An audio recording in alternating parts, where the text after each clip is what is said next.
Lake monsters are a prolific type of cryptid. There are many tales of these aquatic beasts. They hide in the murky depths of some of the world's deepest inland bodies of water, often the only evidence for their existence being local folklore and maybe some grainy photos. However, there is one case where a little more than a photo was found. A story of a lake monster, some explosives, and a large unidentifiable mass. Let's take a look. Welcome to IF, videos on history, mystery, and the strange. Hit that subscribe button and ring the bell so you never miss a video again.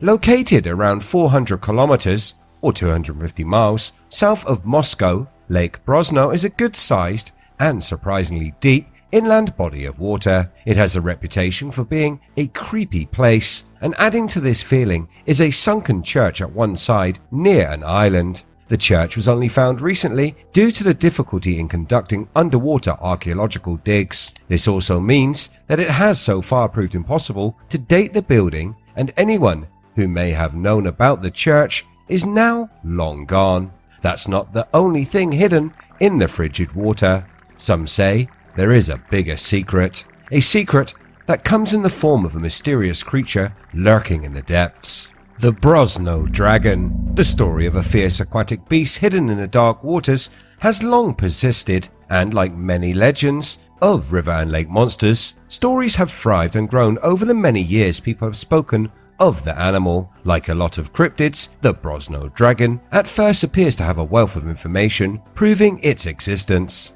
Yet, unlike the other tales, this cryptid may actually have some physical evidence. This Russian version of Loch Ness has some ancient roots. Brosno is said to date back to the 13th century. Stories tell that Batu Khan, the grandson of the legendary Genghis Khan, had stopped near Lake Brosno. Their horses thirsty after a long ride and in need of a recuperating drink. However, the refreshment break was interrupted by the bellowing roars and the accompanying mania of the appearance of the Brosno Dragon, who then proceeded to devour not only the horses but also the men.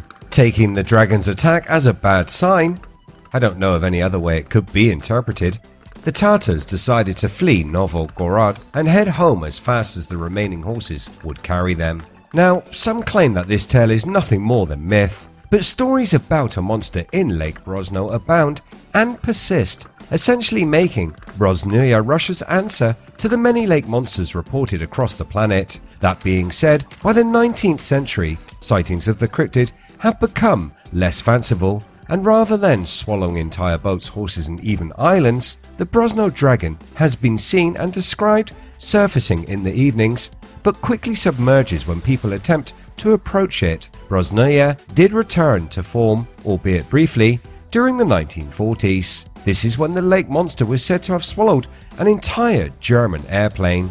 In more recent times, back in 2002, a Russian UFO group funded and organized an expedition to take sonar readings of the lake, something which has been done before when searching for other lake monsters in different parts of the world. The difference being, in this Russian investigation, those operating the sonar reported a huge jelly mass lying just above the lake bed. In what can only be described as an act that beggars belief, explosives were thrown into the water and detonated when they reached the mass, the preceding explosion prompting the mysterious gelatinous blob to rapidly rise to the surface.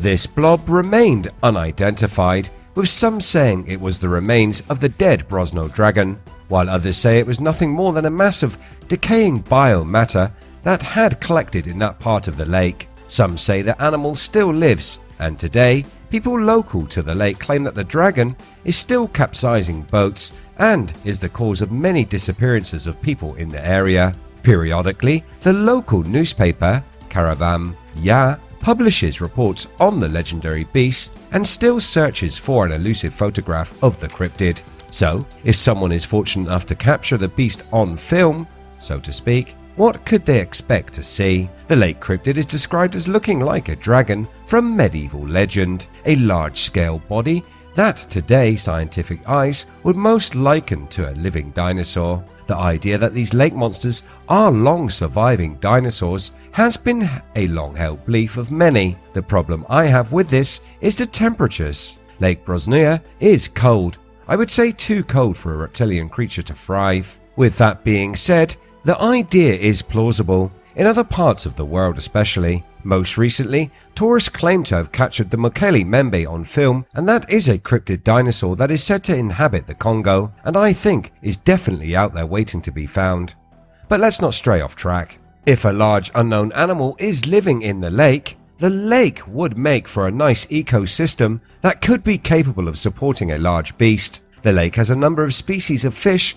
These include perch, pike, and burbot. Those that believe in the existence of the Brosno Dragon cite this as evidence, as there is more than enough food for such a large creature to survive. The geographical layout may also hold some answers as to why the beast can hide so effectively. Fishermen tell that the lake has an underwater structure of several layers. From time to time, burbots and yellow perch can be found in the lake. For example, herring can be found in the lake in Pino district in the Teva region. Some consider it strange that sea fish may live in the lake at all. Smelt shows can be found in Lake Brosno as well. Over the years that people have searched for Brosno and the many other lake monsters found around the world, one of the theories for the lack of physical evidence is that these mysterious animals are actually traveling to lakes from the oceans. They travel between these inland bodies of water and the ocean using submerged tunnels and cave systems. Sometimes the tunnels lead from one lake to another, and it is thought that the lake monster can move between locations and appear in different lakes at different times. These tunnels connecting to the sea also means that the environment for these beasts is not confined to inland waters. They could basically travel the globe and do so without being easily observed. A good example of this comes from 2018 and the underwater exploration group of the Great Maya Aquifer Project, or GAM. They found a connection between two of the most extensive flooded cavern systems on Earth, Sac-Acatán and Dos Hoyos, both in Mexico's Yucatan Peninsula, now forming the world's largest known flooded cave with a length of 215 miles. This immense cave represents the most important submerged archaeological site in the world, since it has more than 100 archaeological contexts, among which is the evidence of the first settlers of America, as well as extinct fauna, and of course evidence from the Maya culture, stated Guillermo de Anda, a National Geographic explorer and the director of GAM. If this massive cave system can be hidden for so long, is it possible that in the depths of the lakes and lochs that are said to host monsters, there could also be networks of tunnels? Let me know what you think in the comments below. As always, if you like what I do here on the channel, hit that red button, like and share. You can catch the latest by searching We Are If. Thanks so much for watching. I'll see you next time.